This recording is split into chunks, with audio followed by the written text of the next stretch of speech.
eye movements in the opposite direction with the same angular velocity.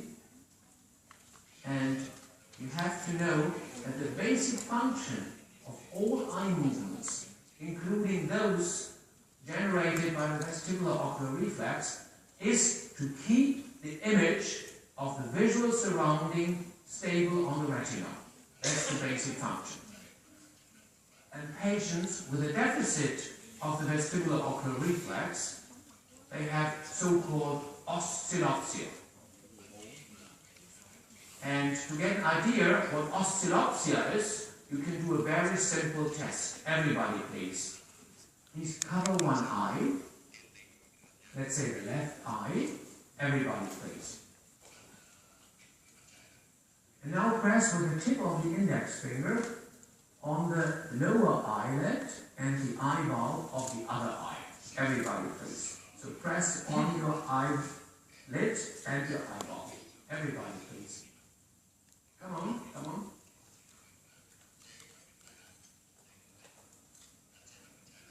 Okay, what do you see? The image is jumping. Okay, press with the frequency of 1 to 3 Hertz on the eyeball, and you see the image is jumping. Okay, do you like that? I'd say no, because this is typical visual vertigo. Your vestibular system, your somatosensory system tell you everything is fine, but your visual system tells you everything is moving. And this discrepancy leads to vertigo and dizziness. That's the basic principle. And how the vestibular ocular reflex works, you can also literally see by a very simple test. Everybody, please. Please fixate the nail of your thumb. Hold your arms like that. Everybody, please. Come on, everybody. Now keep your head and trunk stable. And just move your arm to the right and to the left with increasing velocity. Everybody, please.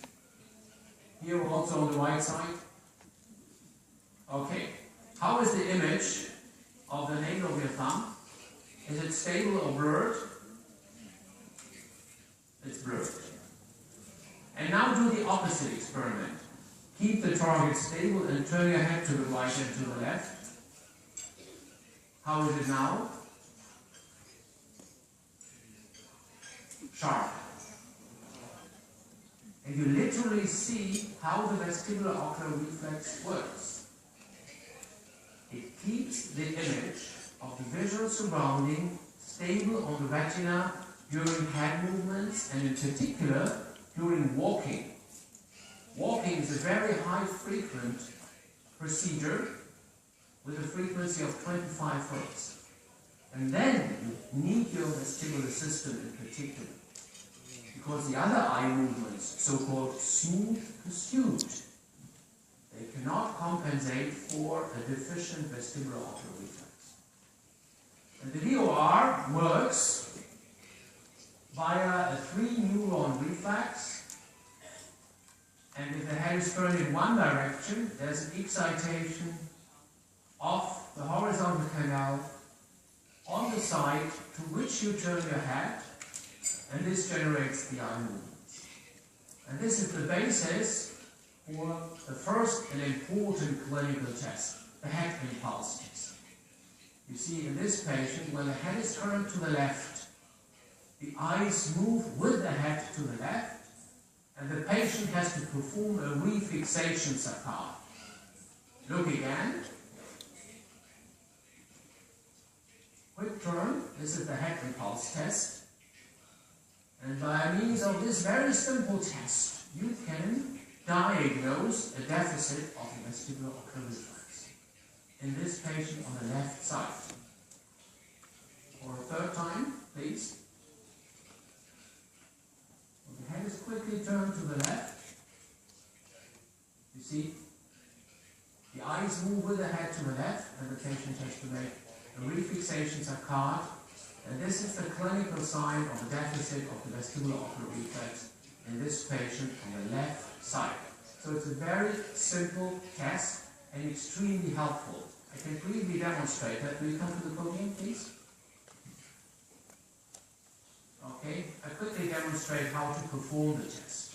It's very simple. It takes just a few seconds. So hold the patient's head very tight. The patient should fixate the tip of your nose. Make sure that the cervical spine is passively movable and do a very quick turn. And look if the eyes are staying on the target. That's all. In a few seconds, you get a good idea whether the vestibulo-ocular reflex is working properly or not. Very simple procedure to be done in every patient. Another important thing we should look at is related to this video. You see, this gentleman is getting drowsy. He's tired. He's falling asleep. When you fall asleep, your head is making a slow movement and a quick movement. And that's the root of the term nystagmus. It's a Greek term, nystagzein, so a slow movement and a quick movement. Keep in mind that the pathological phase of the nystagmus is the slow movement. A quick movement brings the eyes back to your target, and the direction is given according to the quick phase. But the pathological phase is the slow phase, which drives the eyes away from your point of fixation. So, nystagmus is another important test. And there are three ways to examine a patient for a nystagmus. First, with fixation. So the patient is looking straight ahead and fixates the target. If you see a clear nystagmus when the patient is fixating a target, this is so-called a central fixation nystagmus. And the most frequent one, as you will see later, is a downbeat nystagmus. So this is a central nystagmus. Then we have patients who have a peripheral vestibular spontaneous nystagmus. And this is typically suppressed by visual fixation. And to properly diagnose these patients, you either need Francis glasses or this new type of glasses, which I designed 2 years ago. They're called Michael's glasses. You just put them on the patient's nose. They have 20 diopters, and they prevent visual fixation, and thereby you can easily diagnose a nystagmus.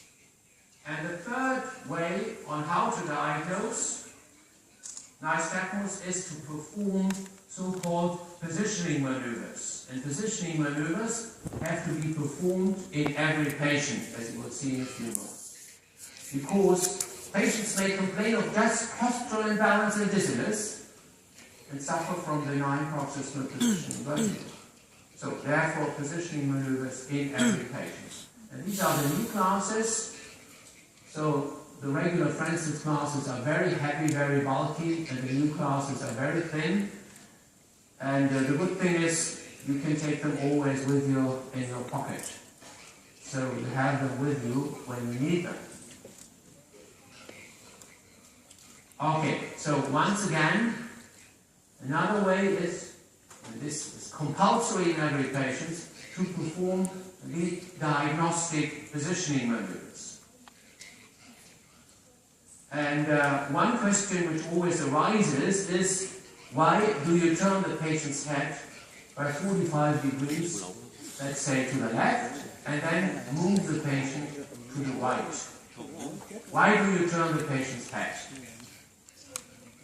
when you examine a patient for a benign paroxysmal positioning vertigo? Any ideas? Any suggestions?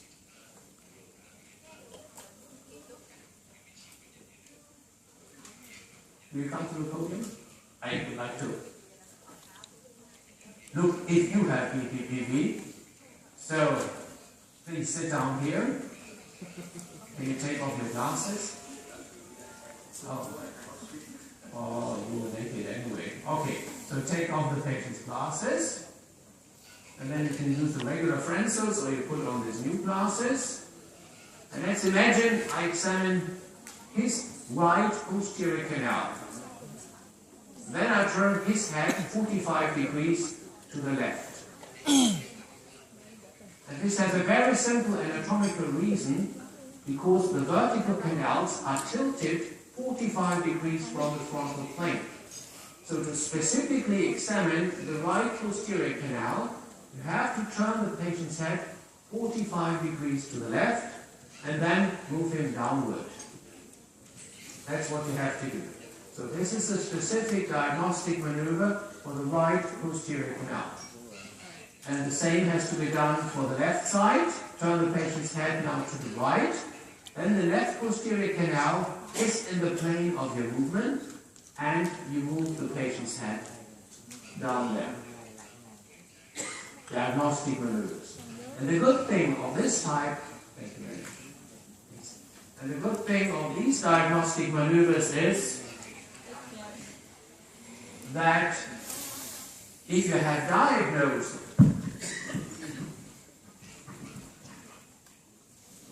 on one side, you can move on with the therapeutic maneuvers, with the Simon maneuver, which we talk about a little bit later. So this is compulsory. And the other test which you have to do, and this is the fourth one, perform the Romberg test.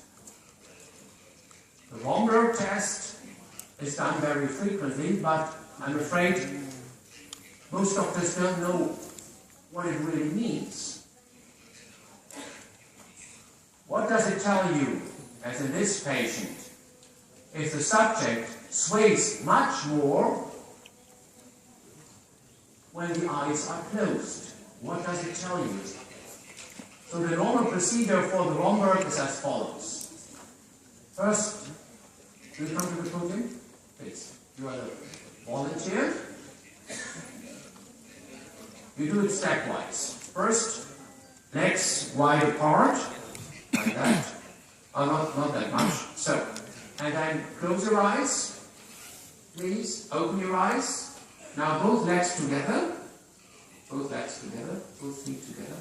Okay. Now close your eyes. The next thing is one foot in front of the other. Can you do that? Like that? In front.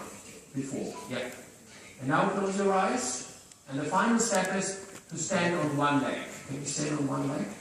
One foot. Lift the other arm. Okay.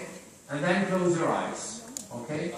1, 2, 3, 4, 5. So, this is a stepwise, thank you, stepwise procedure, and the task is becoming more and more difficult. But what does it tell you if someone sways much more with the eyes closed?